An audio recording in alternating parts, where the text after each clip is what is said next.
Well, good evening and welcome to Tucker Carlson tonight. The Russia investigation, if you can remember that far back, was created to expose collusion between American politicians and operatives from foreign governments.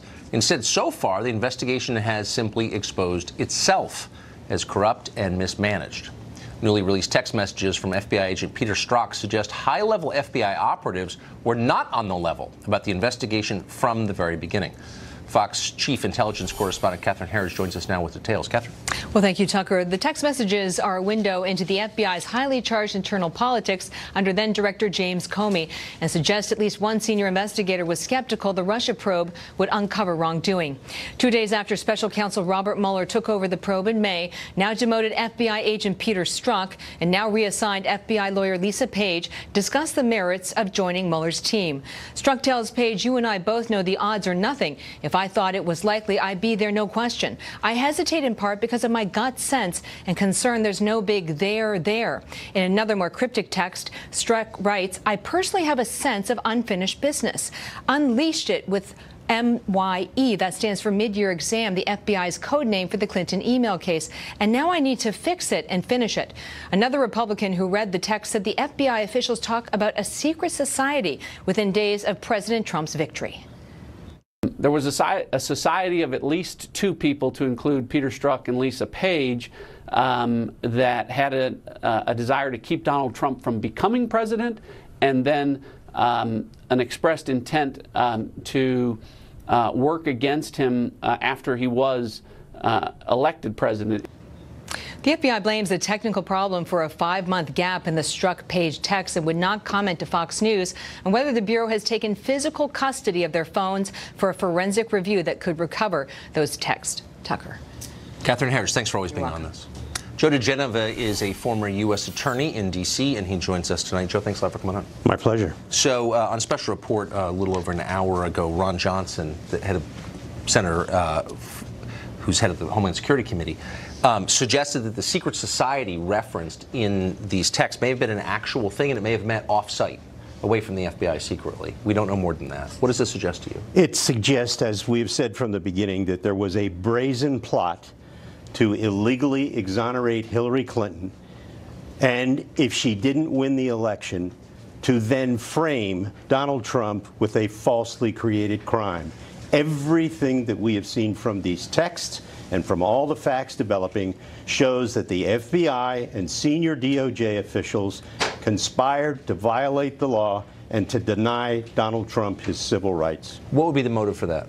The motive would be that they didn't like Donald Trump, they didn't think he was fit to be president, and they were going to do everything within their power to exonerate Hillary Clinton, and if she lost, to frame Donald Trump with a false crime because they didn't think he should be president. What do you make of the claim that 5 months of text messages between Strzok and Lisa Page have somehow disappeared, as Lois Lerner's emails did, as Hillary Clinton's emails did? Well, as an old United States attorney who has watched obstruction of justices over the years, that explanation from the Bureau is ludicrous.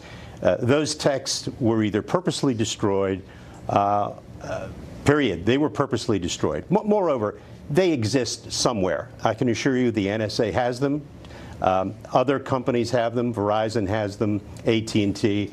And if the Bureau can't figure out how to get them, they're in worse shape than I thought they were. So you don't buy it at all? No, absolutely not. Those texts exist, and if they don't exist, they were destroyed. So you suggest this is obstruction of justice. How do we proceed if the country's chief law enforcement agency is itself guilty of that? Well, the Attorney General needs to appoint a special counsel, and if he doesn't want to do that, he needs to make sure that the criminal division of the Justice Department impanels a grand jury immediately and starts putting in that grand jury under oath Comey, Strzok, Page, Baker, McCabe, everybody, and senior Justice Department officials, Sally Yates, Bruce Orr, and others, John Carlson, the head of the National Security Division, all of these people need to be in front of a federal grand jury. We have long since passed the time when we need to have just congressional investigations for this. Make no mistake about it. A group of FBI and DOJ people were trying to frame Donald Trump of a falsely created crime. Is there any possibility the Justice Department has already impaneled that investigation? Oh, I certainly hope so, because we're long past the time when that should have been done. I hope they have. If they haven't, I can't imagine that they're not about to do so shortly. Why is it so hard for the FBI to respond to legitimate and lawful requests for information from the Congress, which provides oversight? It shouldn't be. I don't understand it. I must say Christopher Wray's performance has been extremely unimpressive with regard to how to lead an agency at a time of crisis, how to respond publicly, how to respond to Congress, how to carry out your duties. It has been an abysmal performance by Director Wray. Strzok and Page apparently still working at the FBI headquarters here in Washington. Does that strike you as odd? Strikes me as very odd. I cannot conceive of circumstances under which agents in these conditions, with the kind of text messages that they exchange, knowing what we know now about the criminal activity involving the compromising of National Security Agency intercepts of 702 data involving private American citizens. I can't imagine how they can still be on the premises. Would they be cleared to see classified information? I certainly cannot imagine how they would still be cleared to see classified. But they have access to former colleagues, of course, or their present colleagues in the building. Yes, members of the secret society no doubt continue to still talk to one another. What can be, I mean, are there civil service rules? I mean, how could that be at this point? I'm afraid only Christopher Wray knows why they are being allowed to stay in that building. And last question, since you have been here for a long time and worked in this world for a long time, are we right to have real questions about the integrity of our justice system watching this? Regrettably, we are at a point now where the FBI has lost almost all of its credibility and regrettably its integrity as a result of the conduct of James Comey, who remains America's most dirty cop. Terrifying. Joe DeGenova, thank you very much for that. Thank you. Richard Goodstein advised Hillary Clinton during both of her presidential campaigns. He joins us on the set now. Thanks a lot, Richard. Thanks for coming on. So the way it typically unfolds between you and me is I say, can you believe this happened? And you say, Hillary Clinton did nothing wrong. Right-wing crazies making up stories again. So let's try something new. We're going to do what we call the revulsion test. I'm going to read you a series of statements which are true, and you tell me if they bother you. How's that? Here we go. Let's try it. Does it bother you the Justice Department decided not to charge Hillary Clinton in the email case before completing the investigation into her or interviewing her personally? Does that bother you? What doesn't bother me is the fact that every good lawyer, every good prosecutor, every good judge, before the decision is handed down, pretty much kind of decides what the facts of the case and the law would be. And basically, because they have a deadline, they're not going to write it the morning of, right? So they want to write a scholarly document that's well received. So of course, they know what the evidence is going to be. They knew what Hillary was going to say. This was no surprise. This was the suggestion that somehow or other, that what she was going to tell them was going to be different when they had all the evidence in. Well, this is so striking. I mean, so they knew, as you said, they knew what the evidence was going to be before they gathered it all, and they knew what she was going to say. Well, they hadn't so I guess the question arises, like, why have an investigation at all? Why interview anybody? I didn't say because we know what we know. So why don't we just charge people we believe are guilty and exonerate those we think are innocent? So they had access to tens of thousands of emails, right? And they had testimony from plenty of people. And as is the case, you end up having kind of the big fish last, right? And you pretty much know by that point what that person is going to say because you have all the documentary evidence to support it. So it's not the case that how would you know what she was going to say? I mean, unless you're clairvoyant. I mean, this is a living person. You ask specific questions. You don't know what the person's going to say. I interview people for a living. I don't know what they're going to say. Of course, right. And all I'm saying is they had the documentary evidence. She had it. She prepared herself for it. Look, can I just say one thing? Donald Trump said he wants the Hillary Clinton test, right? So when he's questioned, he wants to have it, whatever he said. I agree. The Hillary test should be 11 and a half hours, under cameras, under the heat, just like she had for Benghazi. That's what he should do. For Benghazi, it's a different investigation. Well, I just, look, 11 and a half hours. I'm just, look, I'm not, hold on, I'm not arguing that Hillary should go to jail. I'm arguing about the integrity. I'm concerned about the integrity of our justice system. And if we're deciding that people are innocent or guilty before completing the investigation into them or even interviewing them, I have concerns, don't you? Look, no, not in this case. The suggestion that the FBI was somehow in her hip pocket is so twisted that most people would say, no, Comey broke the rules on July 5th. Comey broke the rules by releasing the letter, and he broke the rules by not telling the public what he was in on about Trump's. So Comey's bad. You're not going to hear me defend him. I'm just talking about the process here. So, you're not bothered by that. Here's the second question. Are you bothered by this? This comes from an FBI agent who was investigating Donald Trump, and I'm quoting, I want to believe Trump can't get elected but I can't take that risk. Right. Does it bother you that Peter Strzok, the FBI agent official who wrote that, was investigating Trump at the time? You know, he said awfully bad things about Bernie Sanders and Chelsea Clinton. Look, does it bother me that somebody working in the FBI what do you think that has means? Political views? Again, he had said equally unkind things about people but with the last name of hold Clinton. on, let's just be totally clear. It's not about his political views, which he's entitled to. And like most federal employees, he's liberal. I get it. I live here. He is involved at the highest level of the investigation. No, he's not. Trump. Robert Mueller, who's a lifelong Republican, is the highest level of the investigation. Okay. Peter Strzok was in every interview with somebody else from the FBI. Okay, but you're making my point. He's not running it. I didn't say he was. Right. But at the level below the guy running it, which is Mueller, you have Peter Strzok. And he is saying, and I'm quoting, I want to believe he can't get elected, but I can't take that risk. We don't know what that means. Here's what we do know. If that was written by someone investigating Hillary Clinton, I would join you in denouncing that as terrifying. I guarantee you, if the facts were the Russians offered help, the Clinton campaign said, love it, the Russians proceeded to offer help, and that Hillary Clinton used that 100 times on the campaign trail, by now we would have impeachment proceedings, no question. Okay, but so if it was twisted, right. I agree. Look, I want to believe he can't get elected, but I can't take that risk. This isn't a person in a position to influence the outcome with the full force of the federal government behind him, to influence the outcome of the Trump presidency. Well, no. Yes, he is. Of course, he is one of the officials running the Trump at this presidency point. Is going to rise or fall on the facts. Okay. That Robert Mueller comes So it up doesn't bother you that the guy said, I can't take the risk that Trump's going to get elected, says the guy investigating Trump on behalf of the FBI. Doesn't bother you. This guy sent 50,000 text messages in 5 months, 10,000 a month. How was he even getting work done? Where are they? So this is my third question. So we've been told by the federal government that they've lost 5 months of text messages between Lisa Page and Peter Strzok. Do you believe that? Does it bother you that they could have, quote, I'm not sure how you lose a text message, since my impression was they endure forever. Right. If you try and cheat the IRS, you'll find out they're there. Agreed.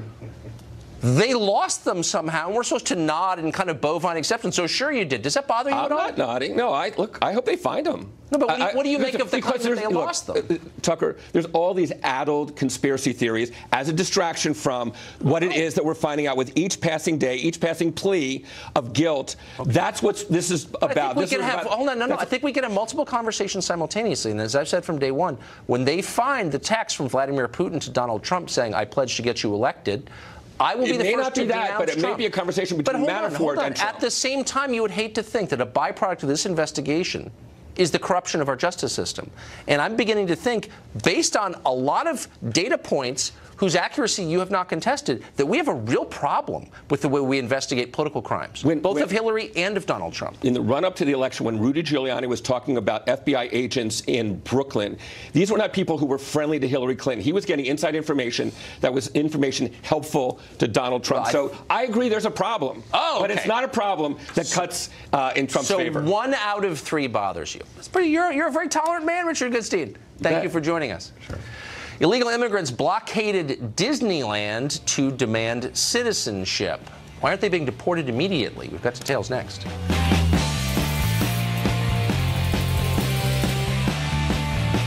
Tucker Carlson is brought to you by Aleve. All day strong, all day long. When you have a cold, stuff happens.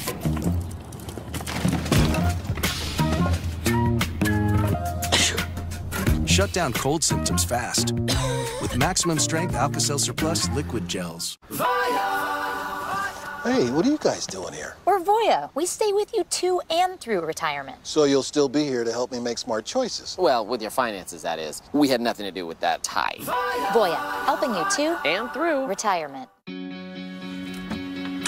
Looks like you're not sleeping well. How did you know? Hey, Megan! Hey! You're that guy. The My Pillow guy. That's right, and I'm here to help you get the best sleep of your lives. Just like all of you out there, I had problems sleeping. I had tried every pillow out there and none of them worked. That's why I invented My Pillow. My patented fill adjusts to your exact individual needs and helps keep your neck aligned. My Pillow will hold its shape all night long, regardless of your sleep position, for the best sleep of your life. Call or go online to order My Pillow Premium, and Mike will give you a second pillow absolutely free. Use the promo code on your screen to get 2 My Pillows for the price of 1. Hurry! Offer ends February 1st. You're sleeping better. Much better. And you're looking good. Feeling good. I knew you would. For the best night's sleep in the whole wide world, visit mypillow.com. Get ready for Centrum Micro Workouts. The bubble curl, the twist and turn, the stretch and grab, the gummy squish. Centrum micronutrients fuel your body from the inside out. Grab a Centrum and join in. Repeat daily. There are plenty of good booking sites, but your ideal hotel may only be listed on one, or several, but for very different prices. You really want to check them all? Instead, use Trivago to compare these offers and find your ideal hotel for the best price. Hotel Trivago. Fox News Channel on Sirius XM. Your favorite shows on Channel 114. Plus, every story, every 15 minutes. Fox News headlines 24/7 at Channel 115.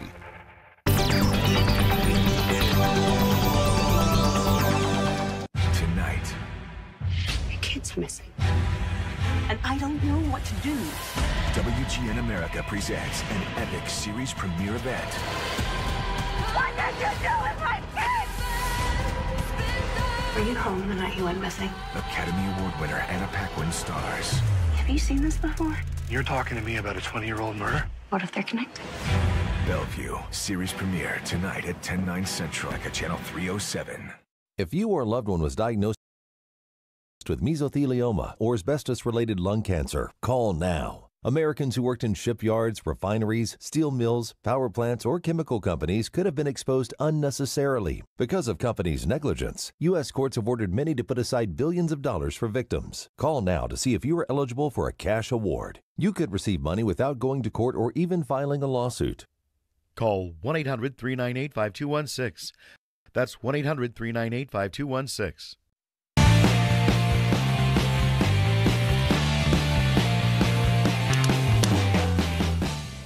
Well, a small mob of DACA beneficiaries showed up outside Disneyland in Anaheim, California, and blocked an entrance. They chanted slogans and prevented families from entering until law enforcement finally removed them. Watch.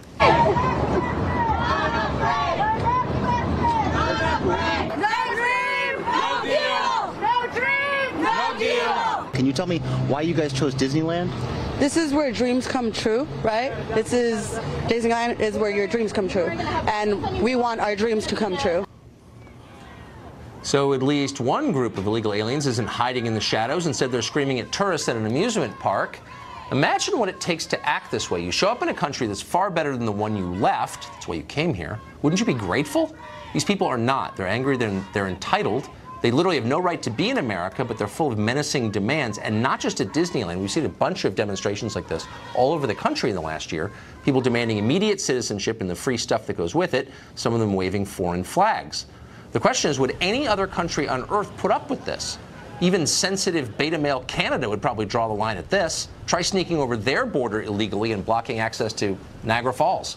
They'd deport you. They'd probably apologize as they deported you, but they would deport you. It's worth remembering that a lot of our immigrants are not at all like these people you see on the screen. They are grateful to be here. They work hard. They mind their own business. They add a lot to this country. Let's find more people like that.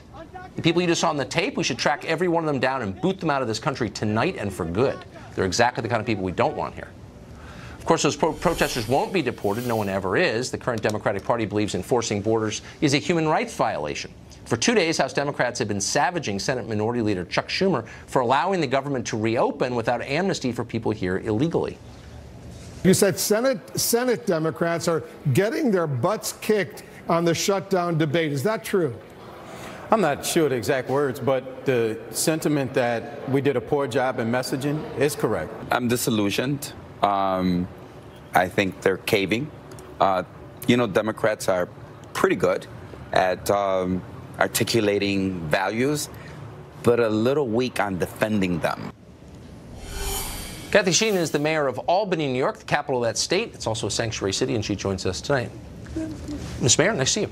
Good to see you. So I can't resist asking about the Disneyland video that we just showed. People here illegally blocking entry to Americans in an amusement park because they're demanding citizenship and free stuff. What country would put up with that other than ours? Well, listen, this is a country that values free speech and the right to protest, and these are young people who feel that they were given a promise and that DACA was a way for them. These are young people who were brought over here as children, not by their choice, as a way for them to have a pathway to citizenship. And this is a great country in that we allow people the freedom to express themselves. Why would we allow foreigners? By the way, why would you want someone in your country who's not grateful to be here, who's demanding of American citizens the right to vote and get benefits?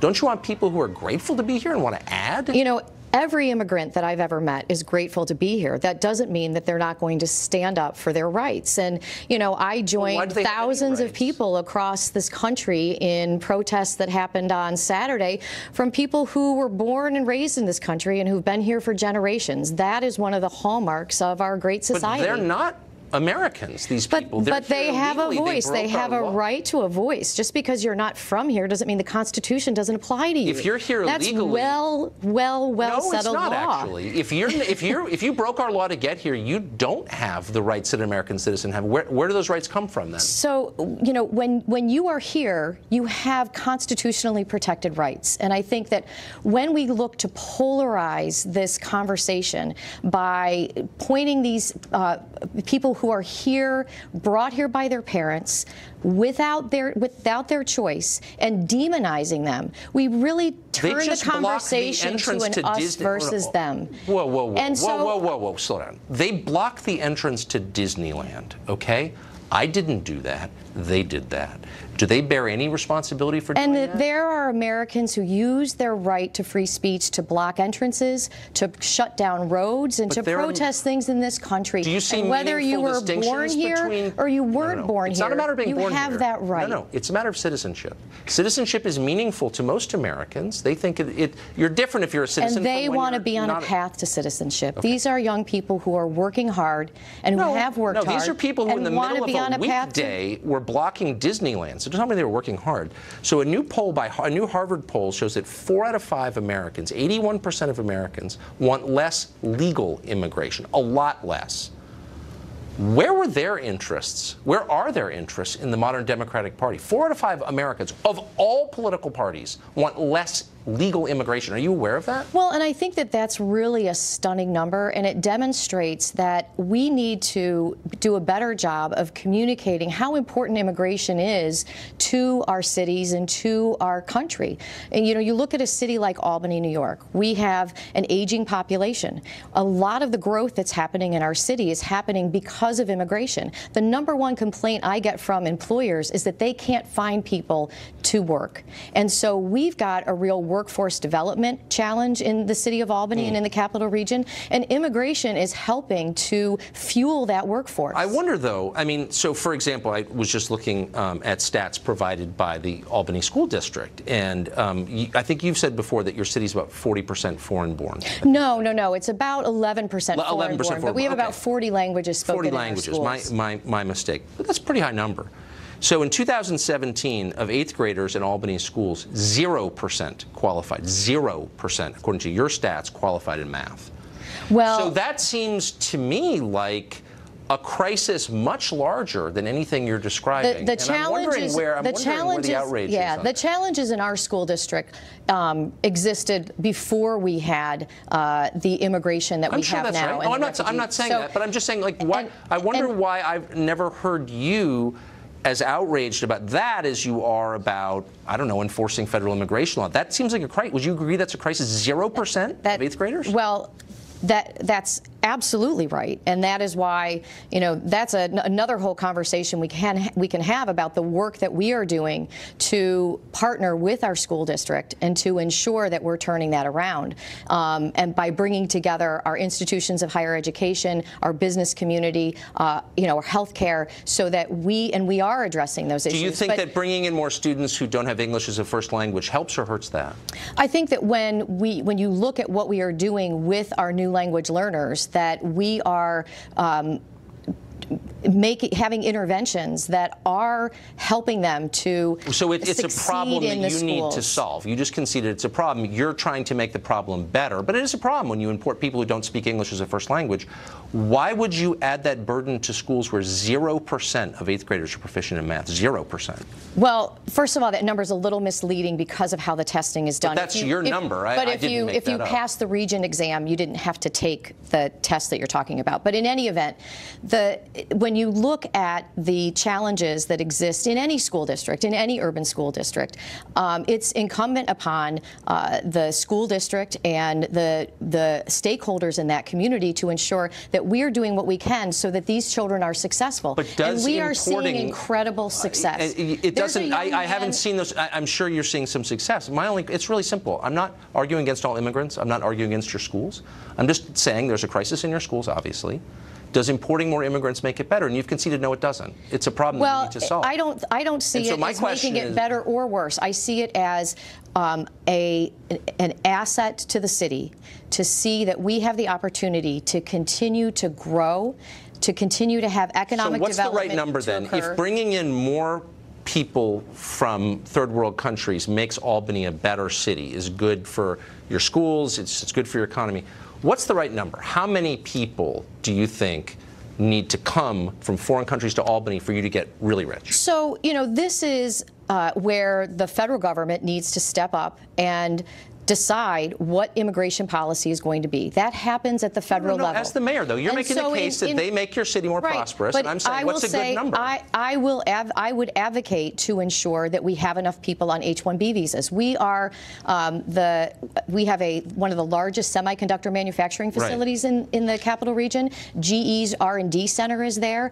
I worked for a medical device manufacturer. We used H-1B visas to bring in. We're not actually talking about H-1B visas, which is a totally different category. We're talking about poor people like the DACA recipients who are not H-1B people. They're people with lower than average educational attainment. And my simple question was, if more of poor people makes your city richer, what's the good number of poor people to bring in? Look, I'm not talking about statistics and numbers. I'm talking about the people who are there, and I'm talking about ensuring that we continue to be a welcoming community for everyone. Okay, well, that's a different goal. But I thought you were saying it made the city richer, and I just am skeptical. That's it. But well, I think it's helping us to. It's definitely helping us to grow and to fill a workforce need that exists. Well, thank you, Mayor. It's nice to see you. I appreciate you doing that. Russia, FISA, Mueller, the FBI. It's been a week of very confusing revelations in Washington. Britt Hume joins us next to explain what it all adds up to, if anything. Stay tuned. Your modern software factory runs millions of lines of code through trillions of connections. You think I'm dramatizing? Think again. Application security, each line a potential breach. That's why checking code before you deploy isn't enough. You have to check it continuously. I do? Yep, you do. When your app's in here, and when it's out here. I know, you can't be in a trillion places at once, but we can.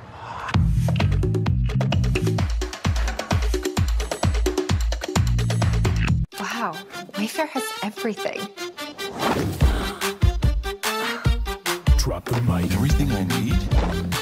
I'm done. Drop the mic. Everything I need. Everything I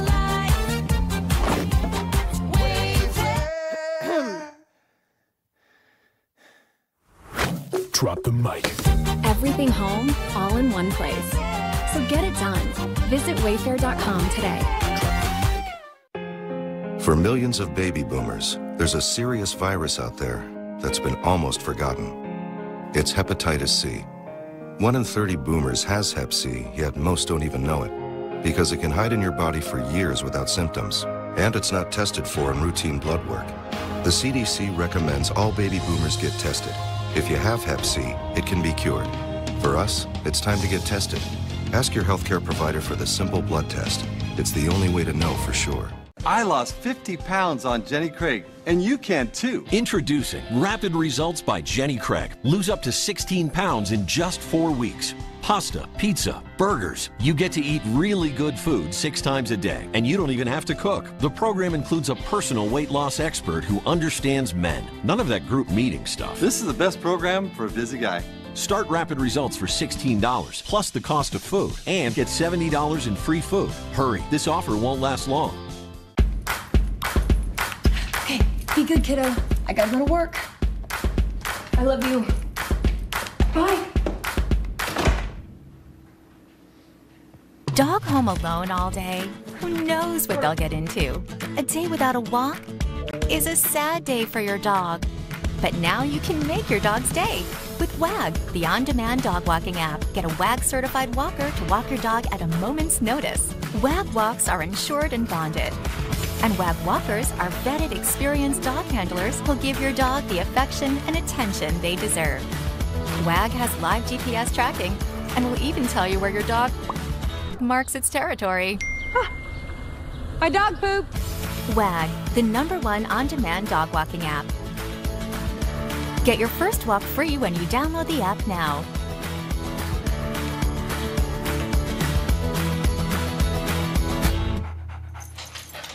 Have you ever seen the emerald waters of Barbados? Or seen a butler walk on water? Sandals Barbados, where exclusive is always inclusive. Call 1-800-SANDALS today. How often do you feel the urge to go to the bathroom? 4 times a night. 20 times a day. I stopped counting. See why 4 out of 5 women recommend Azo Bladder Control to help control the urge all day and all night. Well, it hasn't been a good week for elite consensus here in Washington. Democrats shut down the government only to belatedly realize that most Americans are not on their side. They don't think illegal immigrants are worth closing the government for. Meanwhile, Robert Mueller's investigation muddles ahead. More and more evidence suggests the FBI is too ideologically compromised, possibly too incompetent, to reach trustworthy conclusions. Are we reaching the right conclusions from these news stories? To check, we're inviting, as we always do, Fox senior political analyst Brit Hume to add some clarity to this chaotic picture. Brit, thanks for coming on. Thank you, Tucker. So what I find so striking about try to add some clarity. I know that you will. That's implied, baked in the cake. But I was kind of shocked by the Schumer story this week because I think Schumer's smart and I think he pays close attention to poll numbers, as politicians ought to, I think. And yet they went way out on a limb, shut the government down over an issue that most Americans don't consider a top priority. How did they do that? Well, I think, Tucker, my guess is that Schumer probably did not think this was a good idea. Yeah. And probably resisted it. But the strength of the left branch of his caucus is such that it reminded me in the end very much of what happened in 2013 with Ted Cruz and that rump group of House Republicans who were in sufficient numbers that they forced John Boehner, who was clearly reluctant, he was then Speaker, of course, to let them go forward with the strategy to shut the government down, to try to lever President Obama into undoing a big piece of Obamacare. Well, it failed utterly. The measures the House passed went nowhere in the Senate. The government shut down. The public did not like it. And the history of the public's liking government shutdowns is pretty thin. And in the end, they all had to back down. Well, this was sort of a mirror image of that. I don't think the leader liked it, but he, was a good soldier, participated in it, and in the end, they got their butts handed to them and had to back down because it did not go over well. And the members in their caucus who were up for re-election this year could sense that. And a handful of them voted no on the whole idea on the first go-round back last week. And by the end of the weekend, I think it was clear to them, at least, that they were losing, and it was hurting. It could hurt them back home. And so they came out and caved in, and Schumer and the filibustering Democrats got practically nothing. It's just remarkable, though, and Republicans seem a little out of touch with public sentiment on this, too. The new Harvard poll asked people, do you think we need less or more immigration? Overwhelmingly less. The number of Americans who want more people to come from foreign countries, and that's the consensus view in D.C. on both parties, we need more, 12% want more. I wonder why they're not aware of that. None of them seem aware of that. Well, it depends on which piece of the immigration issue you're looking at it. The idea that you want more immigrants than we're now getting, I think is, that's not popular, as you suggest. But when you break out the DACA piece of it, right? And of course these are people who. Did you hear that voice behind me? That was Alexa. I managed, Tucker, to wake Alexa up with something. Wait, so you're saying Amazon is monitoring this conversation? Yeah, Amazon, and I ask her all the time. I say, Alexa, are you spying on me? Listen. She didn't answer. Oh, I can understand that. Anyway, you look at DACA. This is a subset of the immigrants in this country illegally who came here, as we've all heard said, through no fault of their own when they were young, when they were minors. And there's a case to be made that these people are worthy of some sympathy. They've never known any other place but America as home. And to send them back to some place they've never been seems unfair. And I think most Americans, that issue polls pretty well. And it seems that there's bipartisan support for that. And then there's the question of what you do about the illegals who are already here. And their presence here is not popular, as you've suggested. But then the question becomes, is it practical to try to round them all up and send them home? And that's kind of a bridge too far. So once you get past the idea that the general idea that people don't want more immigration, and they certainly don't want more illegal immigration, it gets complicated. And of course, the president, I think, is standing on fairly solid ground from his point of view and wanting a series of border security measures to go with any measure to relieve the DACA people of their situation here, of their potential to be deported.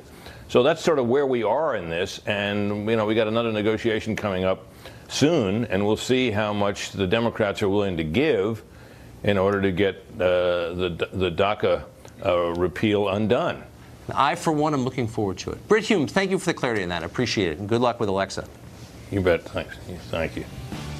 An academic in California says it's time to put abortion-themed comedy on television, because that's hilarious. A supporter of that idea will be here next.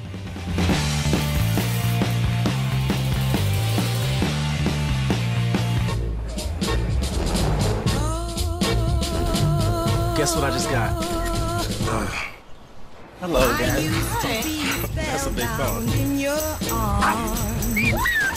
Oh, my phone. You built the flame that warms my heart, but your lying and cheating has torn us apart. And I'm moving on. We are almost at the bank, sweetie. What did Mommy say about throwing Mr. Rabbit? That was from me. Drag us into a bank to talk about a mortgage, I'll have a full-blown tantrum. Where else would we go for a loan? LendingTree.com. You can pull over right now and get up to 5 competing loan offers for free. Get free loan offers faster than you got out of the house. LendingTree. When banks compete, you win.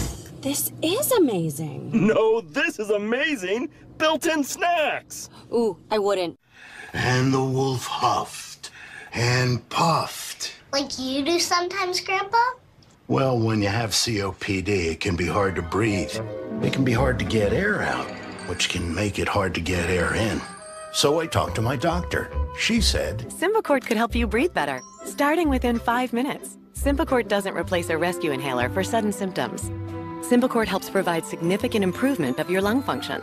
Symbicort is for COPD, including chronic bronchitis and emphysema. It should not be taken more than twice a day. Symbicort contains formoterol. Medicines like formoterol increase the risk of death from asthma problems. Symbicort may increase your risk of lung infections, osteoporosis, and some eye problems. You should tell your doctor if you have a heart condition or high blood pressure before taking it. Symbicort could mean a day with better breathing. Watch out, Piggy. Get Symbicort free for up to 1 year. Visit SaveOnSymbicort.com today to learn more. If you can't afford your medication, AstraZeneca may be able to help. I'm all about my bed. This mattress is dangerously comfortable. When I get in, I literally say, ah. America loves the Leesa mattress.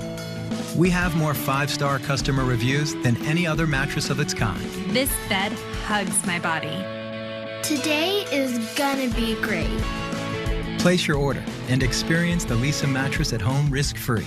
Order now and get $100 off and free shipping too. Go to buyleesa.com today. You owned your car for 4 years. You named it Brad. You loved Brad. And then you totaled him. You two had been through everything together. 2 boyfriends, 3 jobs. You're like, nothing can replace Brad. Then Liberty Mutual calls. And you break into your happy dance. If you sign up for Better Car Replacement, we'll pay for a car that's a model year newer with 15,000 fewer miles than your old one. Liberty stands with you. Liberty Mutual Insurance. When it comes to travel, I sweat the details. Late checkout, down alternative pillows, and of course, price. TripAdvisor helps you book a hotel without breaking a sweat. Because we now instantly search over 200 booking sites to find you the lowest price on the hotel you want. Don't sweat your booking. TripAdvisor, the latest reviews, the lowest prices. How did you talk me into this? This is crazy! Horns! Watch the horns! Okay.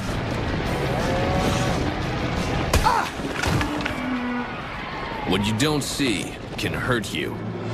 If you just monitor your credit, you can miss certain identity theft threats. LifeLock sees more, like your personal information on the dark web. And if there is a problem, we'll work to fix it with our $1 million protection package. LifeLock, starting at $9.99 a month.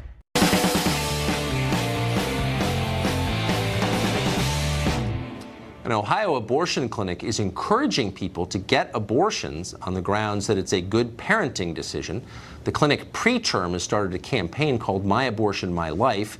They set up 16 billboards around Cleveland. They extol the death of unborn children with phrases like abortion is necessary, abortion is your right, and in one case, abortion is a parenting decision.